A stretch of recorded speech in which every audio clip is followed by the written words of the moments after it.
हे नारद जी, हम आपको जानती हैं। ये भक्ति महारानी नारद जी से बोल रही हैं, हे नारद, जिसे आप मिले हो उसे भगवान मिल गए हैं। जिसे आप मिले हो नारद जी, उसके दुख दूर हो गए हैं। आज हमें मिले हो, हम दुख में हैं। नारद जी, ये दो मेरे पुत्र ज्ञान वैराग्य हैं, मूर्छित हैं।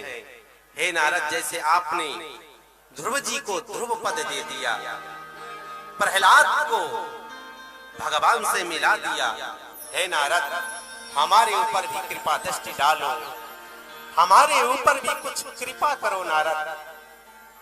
नारद ने कहा, चिंता मत करो देवी,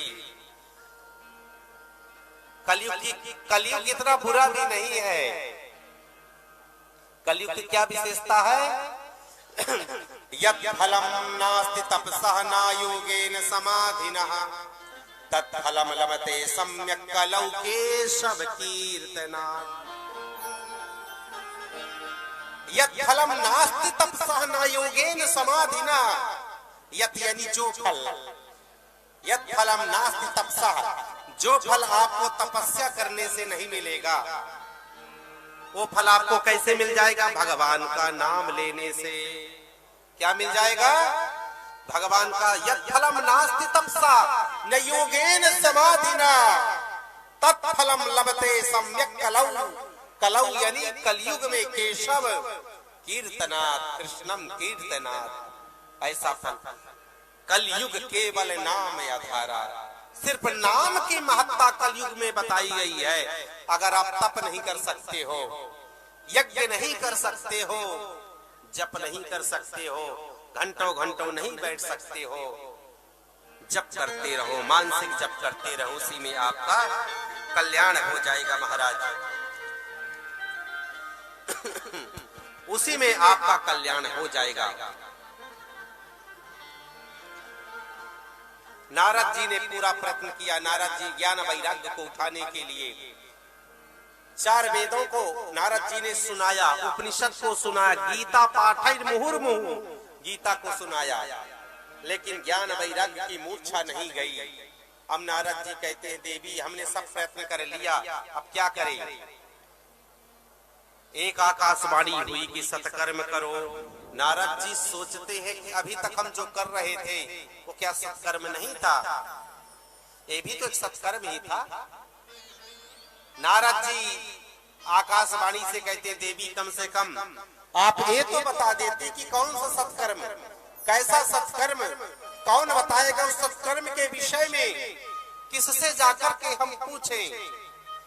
नारद जी जैसा ज्ञानी तपस्वी संत जो है, आज भक्ति के दुख को देख करके द्रवीभूत हो गया। नारद जी कहते, देवी, सजल हो गए नारद जी के नेत्र। देवी, तुम चिंता मत करो। ये नारद प्रतिज्ञा करता है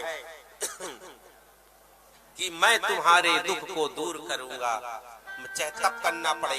नारद जी समस्त सब जगह गए, लेकिन नारद जी के प्रश्नों का उत्तर समाधान कोई नहीं कर पाया। अंत में नारद जी बद्रिकाश्रम में गए, जहां उनकी भेंट सनकादियों से हुई।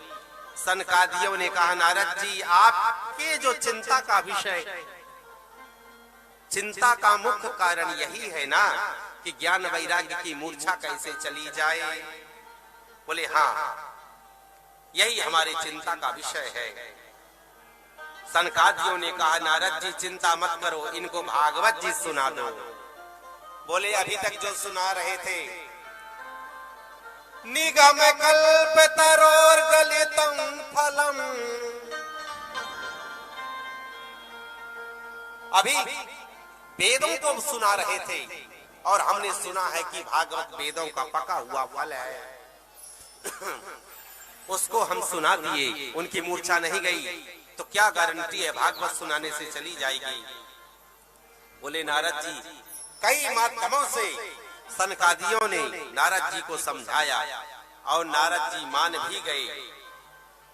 और गंगा तट आनंद नाम का घाट है हरिद्वार में, गंगा के किनारे, वहीं चारों भाइयों के लिए बालुकाओं का आसन लगा।